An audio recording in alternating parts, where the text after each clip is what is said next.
د لوی بخښونکي خدای تعالی په سپېڅلي نامه د قاموس لیکنې د لړۍ 11 درس دی. نن په وییپوهنه بحث کوو او دا بحث کوو چې وییپوهنه له قاموس لیکنې سره څه توپیر لري. یا لیکزیکالوجي وییپوهنې ته موږ لغتپوهنه هم وایو، په انګلیسي کې ورته لیکزیکالوجي وایي.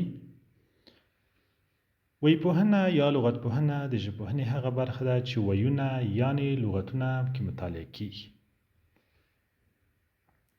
په دې کې د کلماتو اصل، ریښه، جوړښت، بڼې یعنې اشتقاقات، معنا او له نورو کلماتو سره مانیزې اړیکې او داسې نور راځي.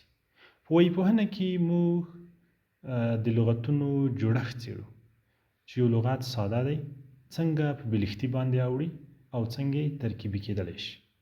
یو لغت کله یو استوی ویی دی او یو استوی ویی بلښتي څنګه جوړیږي، کوم وروستاړی اخلي، څه تغییرات کې راځي، که یو وروستاړی اخلي کوم عملیه ترسره کیږي، همدغه ډول ترکیبي ویونه څه ډول جوړیږي، کوم قواعد پرې تطبیق کیږي.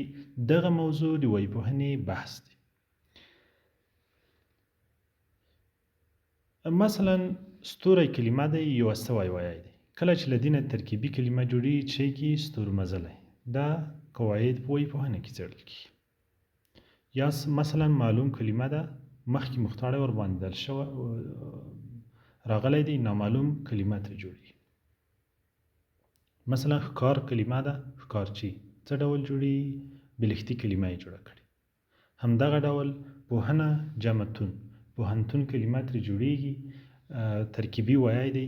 دغه کلمات چې څیړل کیږي د دغو اصول څیړل کیږي، د استوي ویونو، د بلښتي او ترکیبي ویونو د وییپوهنې بحث دی. موږ دغه بحث په وییپوهنه کې کوو.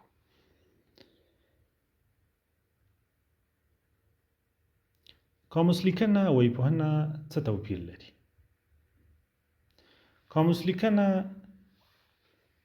قاموس د مطالعې محور دی. قاموس لیکنه په قاموس باندې بحث کوي چې قاموس څه ډول جوړیږي، قاموس څه دی، څه ډول لغتونه پکې ځای په ځای کیږي، څه ډول معنا ورته ولیکو چې مخاطب ورباندې پوه شي. خو وییپوهنه چې دی هغه د کلماتو په لیست مطالعه کوي، هغه په معنا باندې بحث نه کوي، بلکې په دې باندې بحث کوي چې کوم کلمات لرو، ساده ویونه کوم دي، بلښتي کوم دي، ترکیبي دي، او دغه لغتونه څه ډول جوړیږي. کله چې موږ په وییپوهنه کې لغتونه جوړوو یا یې راټولوو، همغه لغتونه قاموس ته داخلوو د اصولو پر اساس باندې. د قاموس لیکنې هدف چې دی، موخه چې ده، مطالعه چې ده، د قاموس جوړولو کار دی. خو وییپوهنه معجم یا د کلماتو جوړښت په اړه تحقیق کوي. قاموس لیکنه تر ډیره حده د تطبیقي ژبپوهنې برخه ده. وییپوهنه که څه هم تطبیقي ده خو نظري برخه څیړي. قاموس لیکنه چې دی دا تجارتي اړخ لري او وییپوهنه چې ده دا تحقیقي اړخ لري. کله چې موږ لغتونه مطالعه کوو، د همغې مطالعې پر اساس بیا همغه لغتونه قاموس ته داخلوو.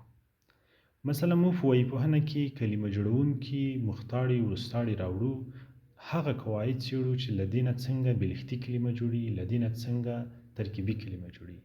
همدغه شان بیا موږ د یوې قاعدې پر اساس چې نظري قاموس لیکنه ورته وایي، د هغې پر اساس قاموس ته داخلوو.